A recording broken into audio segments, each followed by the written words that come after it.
Hey, Dr. Earl here with some more shirtless thoughts. Starting off with a huge loving shout out to Sofia Boutella, or best yet, Boutella. Sorry I pronounced that wrong.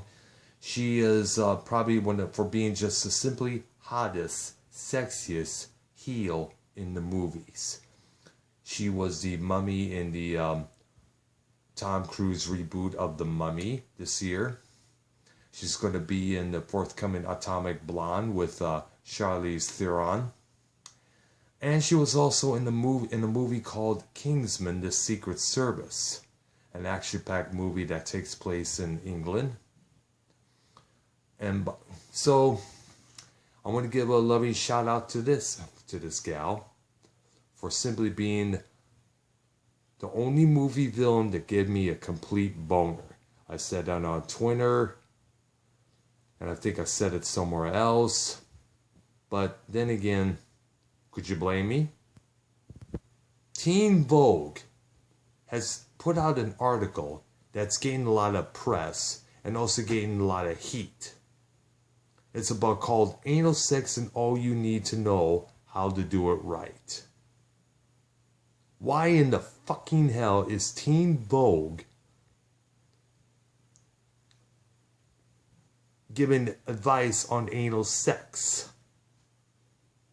Because everybody else is doing it. Everybody else is probably learning. They're learning from shit like Pornhub or X-Hamster or YouPorn or Tube 8.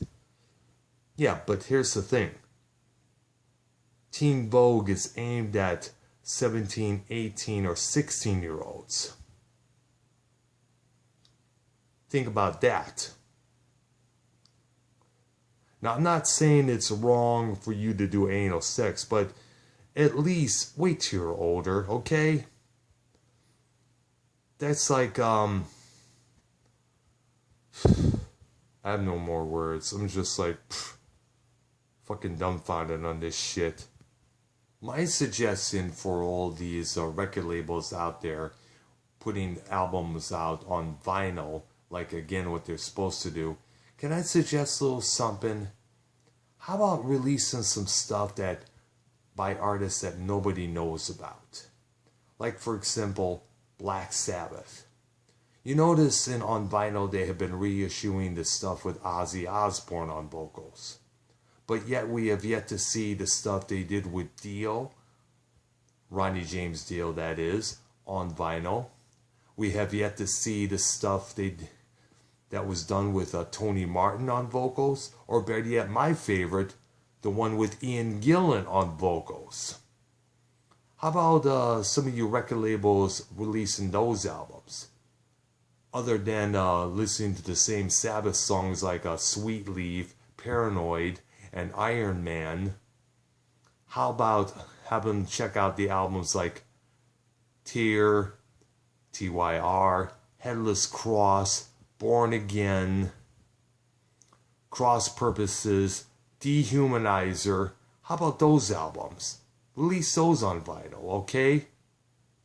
And don't just go for, and also, if you're going to release other albums by artists, release everything in its original format, okay? Don't change the covers around. For instance, Pink Floyd's The Wall, it didn't have the title of the album and the artist on the front. It was just the white wall in general, back and front. Okay? Let it go. Let it be like that, okay? You may notice my hair is wet. It's because I took a shower a while ago after bike riding. One of these days, I'm going to get me a big cruiser bike. But I'm also going to give you one of those things that you put at the end of your handlebars, what they call the devil horns. That's what I usually call them. If anybody knows, feel free to tell me. And the reason I want to do that is because I want to raise the handlebars of the cruiser bike, the ones that are shaped like a big wide U. Raise them up high, attach the things that I mentioned, so they we look like handlebars for a chopper. Now, and the reason I want to give it a cruiser bike is that way you could stop it with your feet. Because after a while I'm getting sick and tired of dealing with brake cables, adjusting brakes on this, adjusting brakes on that. It's a bitch to deal with at times. One more and I'm out of here. And this goes on to the owners of various pit bulls. And this is one little question. Is it necessary to clip the ears of your pit? What is the purpose of that? The pit bull looks a lot more prettier, a lot more nicer with their regular ears as they are. Let them fucking flop, okay?